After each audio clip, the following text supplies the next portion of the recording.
you got a little vision that you want to see through, the Intentional Podcast is the one for you.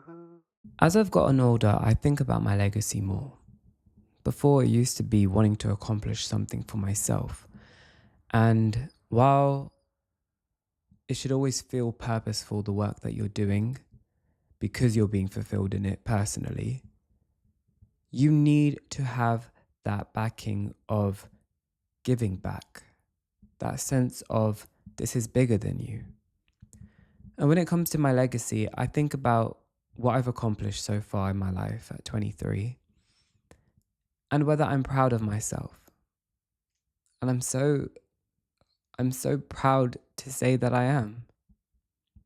I've taken the biggest risks of my life. I've faced my fears, and I continue to be brave enough to keep going. There is always something fear can teach you, whether it's something you need to work on, something that, needs to be changed.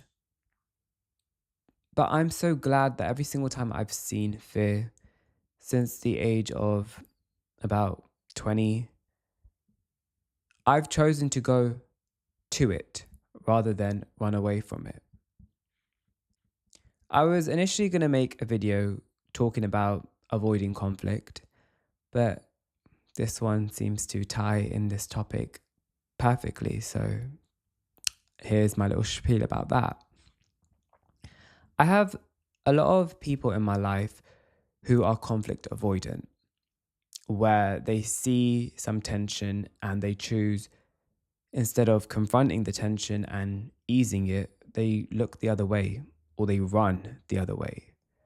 But in that regard, the conflict never gets resolved. It keeps building and building. And one day it bottles up and it explodes and it causes more damage than you can even imagine. And I was like that. I was that person for a long time of my life. But it got to the stage where I was like, I'm unhappy. This is not worth it anymore. And it comes back to the legacy. What legacy do I want to leave? Do I want to be a person that, stood where adversity was and I fought for justice? Or do I want to be on the other side where I'm a bystander, where I just watched it all happen? And I feel like the more I get older, the more I want to be a warrior. In my Sikh faith, our gurus were warriors of life. And when I started exposing the idea of my queerness on my socials, I got a lot of backlash from the Sikh community saying this is not what the gurus would have wanted you to do. And my response to that is the gurus fought for justice. Yes, they were physically present in the wars, but I'm doing it too. I'm just not physically there, but I'm still fighting for equality and the same notion that they wanted to uplift, which is equality for all and justice for those that need it to be served. That's the legacy I want to leave with my life. And I'm so proud that each of my projects I've worked on, whether it's my movie, my short film, Guilt by a Blessing in Disguise, or my book, Lose to Love, both of those have been so pivotal in me forming a foundation of my legacy that will last beyond my time on this earth. Because they talk about things that are relatable, that are needed to be spoken about. And it takes one brave person to open that door for others to walk through and continue building that legacy. I love the song Beyonce released, I Was Here. And whenever I listen to it, sometimes I get emotional because it's like, when I leave this world, I leave no regrets. I just forgot the rest of the lyrics. But the premise of the song was like, I want to leave this world better than I came into it. And I truly feel like I've done that, and I've never had so much peace about it before.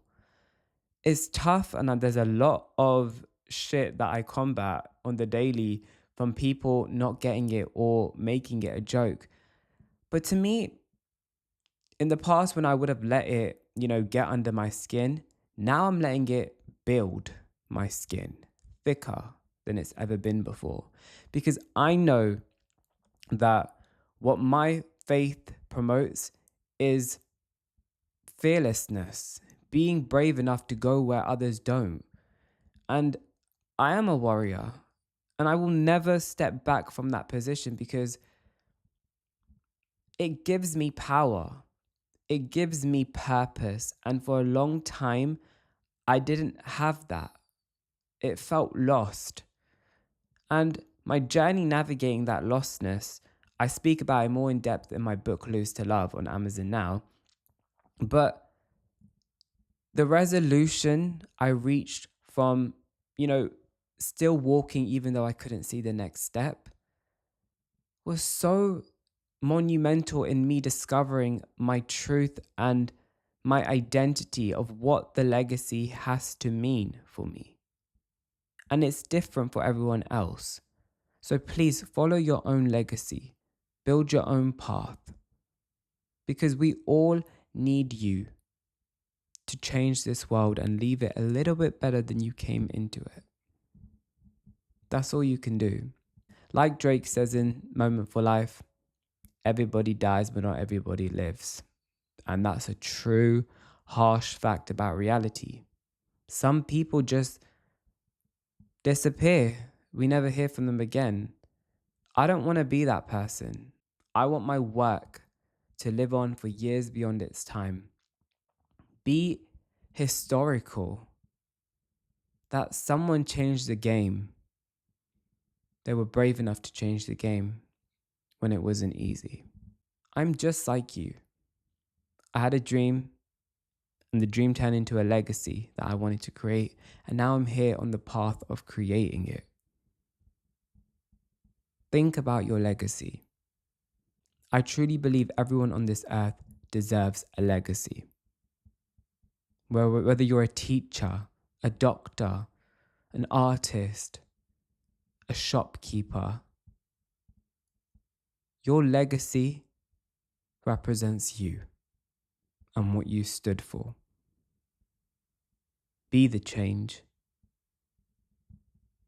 for things to change. I hope you've learned something. I hope I've been intentional in this episode. Until next time, greater things are always to come. Thank you for sticking with me for this journey. The best is still yet to come. Until next time, bye. Get my book on Amazon now. Eat. If you got a little vision that you want to see through, the Intentional Podcast, the one for you.